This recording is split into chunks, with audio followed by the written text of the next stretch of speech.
This is Democracy Now!, democracynow.org, the War and Peace Report. I'm Amy Goodman with Juan Gonzalez. As Israeli raids continue across the occupied West Bank, we turn to a new report from the Israeli human rights group B'Tselem that details the gruesome abuse of Palestinians by Israeli soldiers in Hebron. B'Tselem documented the testimonies of over 20 Palestinians between May and August. They describe being punched, kicked, sexually abused, beaten with rifles, clubs, or chairs, being whipped with a belt, having foul-smelling liquid poured on them. In one case, even being stabbed by Israeli soldiers. One of the Palestinian teens B'Tselem spoke to is Mahmoud Ghanem, an 18-year-old engineering student attacked by 5 Israeli soldiers at a checkpoint in July. A warning to our audience, these testimonies are graphic. They dragged us to the Jeep and made us kneel. I was still tied up. Then he blindfolded me, grabbed me by the hair, and banged my head against the Jeep door 3 times, each harder than before. He hit me violently on my chest and stepped hard on my legs. Then he started punching me in the stomach. One of them grabbed me by the neck and pulled me up until I couldn't breathe. The other punched me hard in the stomach. Then, while I was trying to catch my breath, he stepped on my testicles. And this is the testimony of 52-year-old Yasser Abu Makieh, who lives across from the Gilbert checkpoint in Hebron and is the director of the Ibrahim al-Khalil Association in Tel Rameda, which is involved in cultural and educational projects in the occupied West Bank. He was questioned, detained, and beaten by Israeli soldiers in July. They treated me barbarically and arrested me for no reason. I was in pain and suffered beating, humiliation, and mental torture. I was very confused and scared. When I got to the Gilbert checkpoint by my house, an Israeli soldier demanded my ID card, and I handed it over. He demanded the phone too, and I handed it over. Then he said, "You're making a lot of trouble. You gave an interview on Al Jazeera." And I said, "That's right, I did." He tied my hands and ordered me to sit on the ground. The 4 soldiers from the military post arrived. They blindfolded me, and before they took me away, they hit me on the head and kicked me. Those are some of the disturbing testimonies included in B'Tselem's new report titled Unleashed: Abuse by Palestinians by Israeli Soldiers in the Center of Hebron. Since launching its war on Gaza last October, Israel's intensified attacks across the occupied West Bank, carrying out near-daily raids that have led to the arrest of some 12,000 Palestinians. For more, we go to Tel Aviv, where we're joined by Sarit Michaeli, the International Outreach Director for the Israeli human rights group Sarit, welcome back to Democracy Now! We are seeing images of thousands fleeing Syrian prisons and hearing the stories of hell inside.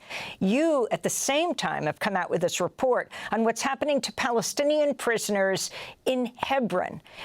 Describe what shocked you most in what you are learning.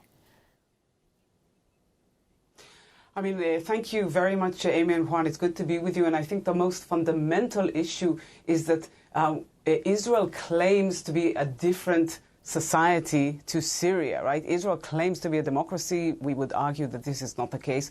But in terms of the standards we have to set, these are just absolutely different standards to what we would expect. In terms of what we discovered in this report, I think on some levels, in a sense, the obvious. We've seen the increase, the massive increase in the violence that Israel has inflicted on Palestinians since Hamas's criminal actions, criminal attack on October 7th, in the, the slaughter in Gaza, and also in the dehumanization discourse inside Israel. And therefore, on many levels, it's not surprising that Israeli soldiers who listen to Israeli leaders will act in a way that reflects this dehumanization. But there is also something extremely shocking about this, because the violence that we documented was new, not because there hasn't been violence by soldiers against Palestinians in the West Bank and in the city of Hebron before, but the scope of it, the scale of it, the fact that it was done in broad daylight, the fact that it was almost random in terms of the choice of victim. It wasn't people being beaten up for something they allegedly did, like throwing stones or being rude. It was Palestinians being beaten up and facing severe abuse merely for being Palestinians. In some way, it's as if the soldiers were just revenging Hamas's attack and kind of imposing this vengeance on all Palestinians. They were selected almost at random, and this was done broadly. It's very clear that everyone was aware that this was being done.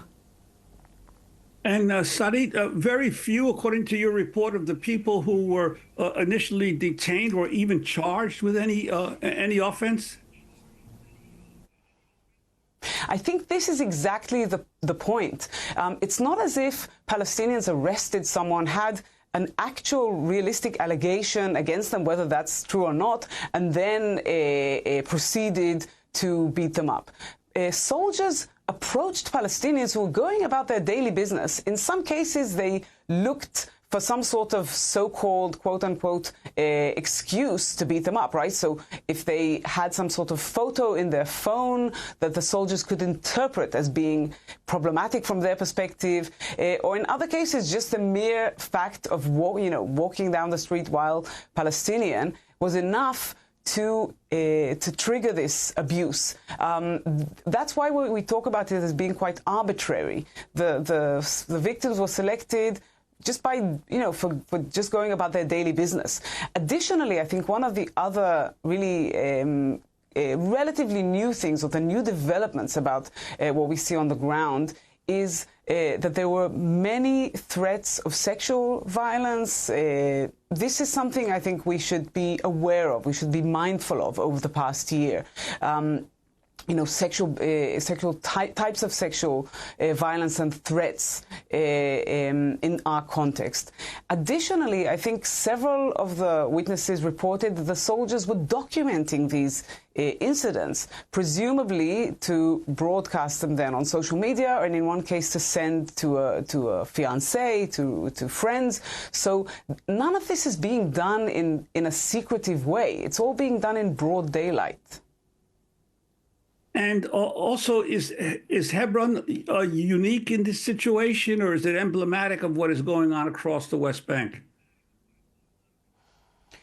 So Hebron is unique in the sense that it is the only Palestinian town or city in the West Bank where there is a constant military presence right in the city center because of the Israeli settlements that are based in the center of Hebron. So because of that, there is always constant contact. There's an interface between Israeli soldiers and Palestinians in their daily lives. So in that sense, Hebron is unique. But we surmise, we think, and we've reached the conclusion that this level of violence would reflect not just the conduct of soldiers, of Israeli soldiers and other members of the Israeli forces in Hebron city center, but that they are a much broader phenomenon. And we, as an Israeli organization that includes both Israelis and Palestinians, we look also at Israeli society and at what this indicates about the current moment in our society.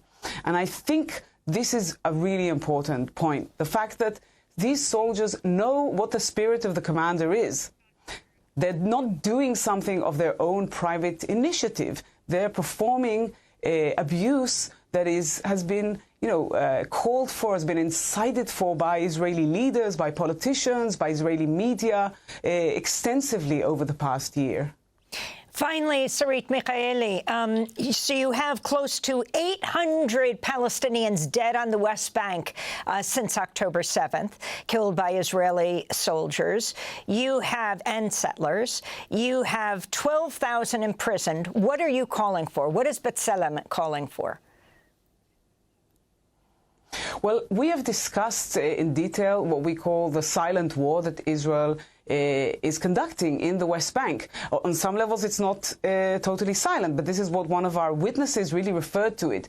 I think one of the main issues that B'Tselem has been addressing over this past year is the connection between our war against the entire Palestinian people, primarily what my government essentially has been doing in Gaza, the mass killing of civilians, the utter destruction of Gaza, the devastating humanitarian disaster that our government has caused, together, and the connection between this and violence and abuse by soldiers and the use of lethal force, very extreme and disproportionate use of lethal force in the West Bank. These are all connected issues, and they can only be addressed with some level of accountability, not just for the crimes being perpetrated in the Gaza Strip, but also for these crimes, for these abuses. We know accountability isn't going to come from within. The Israeli system is unwilling and unable to hold Israeli soldiers and Israeli forces accountable. On the contrary, what they are doing is the result of official incitement, and therefore there has to be international accountability for this. And as we have always stated, the international community has to also act to hold Israeli policymakers accountable for these violations. Sarit Michaeli, I want to thank you for being with us with the Israeli human rights group B'Tselem. The new report will link to Unleashed, Abuse by Palestinians of Palestinians by Israeli soldiers in the center of Hebron.